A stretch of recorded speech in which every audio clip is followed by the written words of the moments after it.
Kia ora all. I'm Blair Bethwaite. I'm Solutions Manager at NeSI. Great to be here. Also, thanks for the talk, Mark. That was really interesting. So I'm going to talk about the work that we've been doing at NeSI for the last year now, rebasing. And we're going from cloud to HPC and back again. So I'm going to get down a little lower into the weeds maybe and show you some stuff that's been going on in the data centre, the things that have been keeping me up at night, just to illustrate what goes on down in the depths. So first up, I want to say a reminder of what NeSI is here for, what our purpose is, what we offer. We are here to grow the computational capability of New Zealand researchers, and we do that by building shared infrastructure, getting critical mass there, and collaborative services to support researchers as well. We're constantly training researchers to take advantage of these technologies, helping them get the best out of the platforms and the services by optimising workflows, code, bringing domain expertise from within the team to bear. So we've got people in the team that have their own special scientific domain expertise, but also bring computing to the fore as well. And obviously, as you can see here, we partner broadly across the sector as well, and particularly in this platform refresh, we've gone with a variety of partners, technology partners, to get a best-in-breed mix of solutions into the platform. And of course, I want to acknowledge the team. We're really lucky to have a diverse bunch of passionate and exceptionally committed people who share a common purpose. So many of these people have been researchers themselves or have previously worked in research support roles directly with researchers, and they're united by rewarding work, directly contributing to computational capability. It's worth acknowledging the hard yards people put in, particularly at times like we're going through at the moment with a major platform change. And so I just want to say kia ora to everybody there. And there's somebody else that snuck in. Better move on. So from cloud to HPC and back again. So what does this actually mean? So there's a few sort of themes that, this is maybe a theme where there's a few things that align in what we're doing here. We're of course doing an infrastructure refresh, and so we're upgrading the underlying horsepower that is critical for many science domains. But that's not happening in isolation. We have data moving into cloud storage. So that's opening up new modes of access and de-siloing from the technology that we used previously for our high-performance data platforms. We are upcycling some of our older HPC capacity and turning it into cloud capacity as well, and that's giving us the ability to scale up new advanced computing services as well, not just your traditional HPC Slurm cluster that you might know NeSI for. And we're embracing the cloud infrastructure as a service and DevSecOps approaches that come with the cloud to help manage the diversity of scope and scale that these the new services bring with them as well. And it also means that we can sort of modularize the platform as well. We've got, rather than, say, seeing everything, all of the supporting services together, they all sit in their own separate cloud projects with their own pipelines, actually doing the deployment and build, and they're integrated then together on common networking within the cloud environment. So Nick had a version of this diagram as well. I like mine better because I used some maybe pastels. So yeah, we bought some shiny new stuff. So the procurement process completed in early 2024. The RFP approach asked the vendors to maximise outcomes for the budget that we had.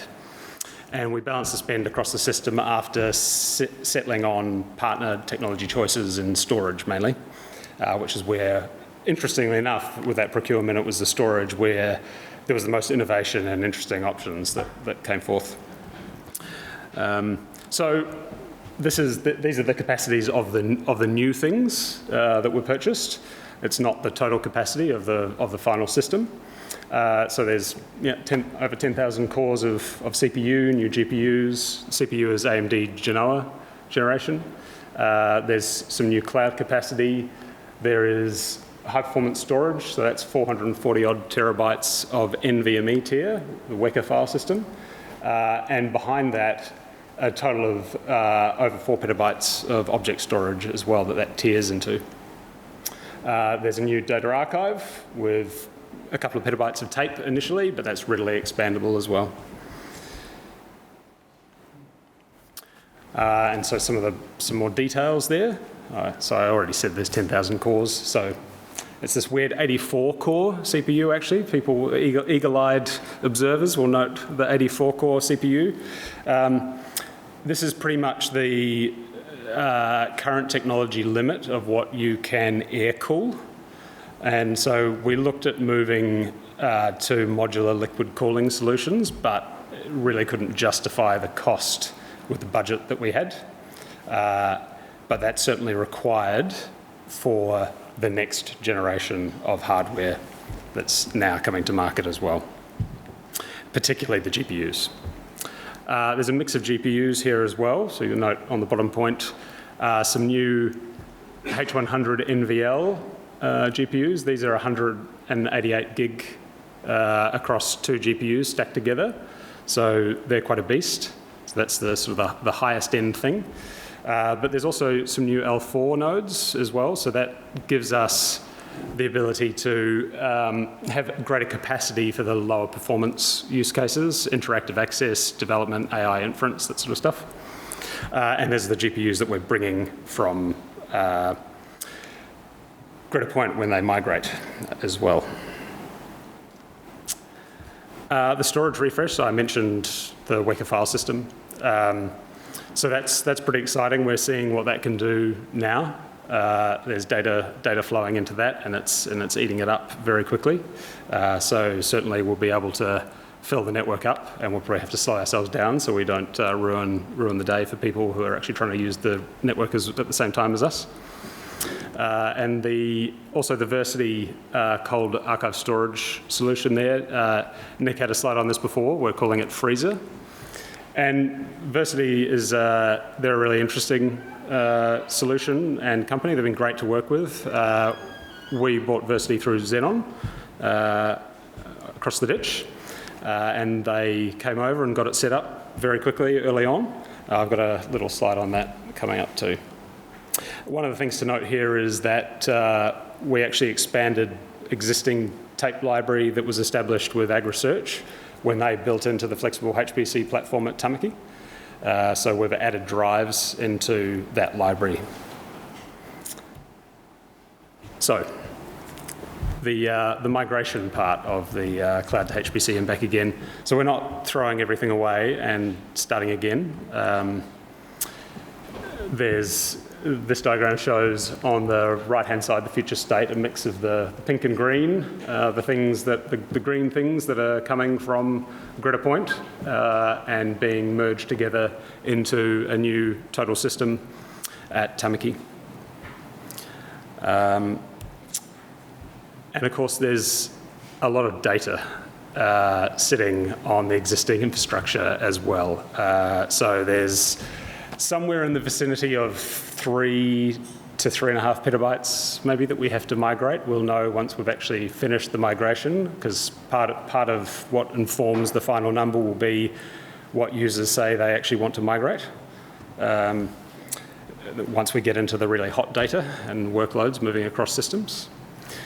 We didn't really put hard drives in a truck, though it was considered at one point. You actually can't beat the bandwidth of a truck full of hard drives. So I mentioned some of the data transfer stuff. So migration here again. This is on the left-hand side. You can see the front-end nodes for the Versity storage solution. and then some fibers stringing across the data center. There were a lot of these. I was in there myself bundling them together at times. And heading across to the right-hand side, there's the REANNZ edge switches that we have over in our racks. So we got this hooked up early in the piece before any of the other gear was commissioned, before the network, the rest of our network was ready to plug those in. And so REANNZ were able to help us by letting us have a couple of spare ports on their edge switches so that we could get those nodes connected and get data flowing out of the existing tape libraries with the MBIE and Mahawika platform. And that, I think that example sort of exemplifies the approach that we've taken really across the whole project. There's a lot of moving parts here, particularly given this is not just we're standing up a completely new system and then we'll move on to it. We're building into an existing platform. Uh-oh. I saw this happen to somebody earlier today. Should I unplug and replug? No? Okay, cool. Yeah. So we've taken an agile approach here, and that's allowed us really to take these opportunities and get things moving as quickly as possible and start incrementally delivering value, getting migration happening. And you can see there's a little picture from the REANNZ folks showing some data flow that started. It doesn't come up very well with the projector, but that's filling up one of the ports coming into the flexible HPC environment and going into the Weka storage. So rebasing, well, what does that even mean? So we sort of came up with that term early on because we needed a code name for what we were doing for the project internally. And I found a bunch of things that it doesn't mean. What we're really talking about, of course, is replacing the base foundation for something. And in this context, we're talking about moving from an aging HPC environment to a new, more flexible environment. Super importantly, we're doing so with as little disruption as possible for researchers and users on the platforms. So we're also taking advantage of and expanding the new shared infrastructure that I mentioned before, like the tape archive with eResearch, and there's shared components within that infrastructure at Tamaki, like the network as well, which has been expanded here. So now getting really into the weeds, things like the network design. So HPC coming to Tamaki establishes an InfiniBand fabric for us within the platform, which we didn't have before. So in the new platform, we've got 100 and 200 gig InfiniBand dedicated for parallel workloads, so for example, for MPI jobs. So, and then file system access happening across the shared Ethernet fabric, which is a Cumulus Layer 3 fabric. And one of the big challenges that we've worked through over the past few months actually, is expanding that Bluefield network environment. And when I say Bluefield, I mean it's a mix of the expansion new stuff and brownfields. We've needed to minimize disruption, so far none, for the existing users of the Flexi HPC platform and tenants like eResearch. But at the same time, also dealing with a migration of the network operating system. So one of the details in here is that the move from Cumulus 4 to 5 is not really just an upgrade, it's like a complete change of network operating system, and we've actually had to work through not only upgrading the switches themselves, but a rewrite of the tooling and porting of config that actually runs all those switches and how we manage them. So data center Jenga, there's a fair bit of this that's been involved. There's been some heroics to get the infrastructure up and running, and some days it really has felt like this picture. So I'll take you through a little illustrative example to close out here. on the here you can see the bulk compute pictured. So what's amazing is that there's 8,000 cores just in that bottom half of a rack of gear. So you can get half a petaflop into one rack using this sort of gear. However, that's 50 kilowatts of power draw there. So that requires a fair amount of power into the rack, and that creates some physical challenges. So you can see, for example, on the right-hand side, these nodes or the blades slide out the back of the chassis to get serviced. And with PDUs mounted like this, so that we can get 4 PDUs into the rack, the power sockets actually occlude the blades. So it's not a serviceable solution. So we had to sort of do some quick thinking here. The other odd thing about these is that you can see they've got these little tails hanging out the back down the middle of the servers. So the power supply units for the servers themselves are actually in the front of the box for this gear because of the heat dissipation issues. Moving the power supplies to the front is a bit of a trend now for this kind of stuff. And so the cords come through to the back where you would normally find the power coming into the rack. So what we ended up having to do was Akbar had to start playing rack Jenga. He's doing his best help me, I'm trapped in a rack impression at the moment. And we actually had to de-rack everything, pull it out, change the rack configuration around, and mount the PDUs at the front of the rack. So you can see on the left-hand side there that now these PDUs are inside the cold aisle of the pod here, and the cords are going around down the side of the rack around to the back, which you can see Aldo looking at on the ground there. And of course, there's a massive amount of not only the power cables, but copper for all the data plane and storage connectivity that's going into the back of these things as well. So, wrap up. So, rebased benefits and opportunities. So we've got the ability with this new platform to start collaboratively extending the platform capabilities and services with other people outside of NeSI. We can now start working with people to define services that can integrate more directly with the HPC platform, which is really interesting. So adapt to offer new solutions that don't fit inside that box. We're able to more flexibly manage capacity with the new platform as well, particularly with the changes in storage. We can now access cloud storage on demand. We've got our own. We can also go to the public cloud there. There's the potential for BYO capacity across multiple dimensions there. The other thing is, of course, being more responsive to researcher and institutional needs, and Nick talked about this earlier as well,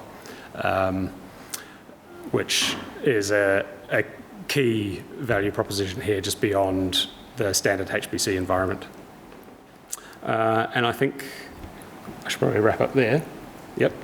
And if anybody has one question, then chuck it at me. Yeah. When you turn the servers around so the power supplies at the front, did you have to do anything with the fans? No, we didn't. The power supplies didn't change where they were. It was just where the power cords went. So, yeah, so the airflow is no different.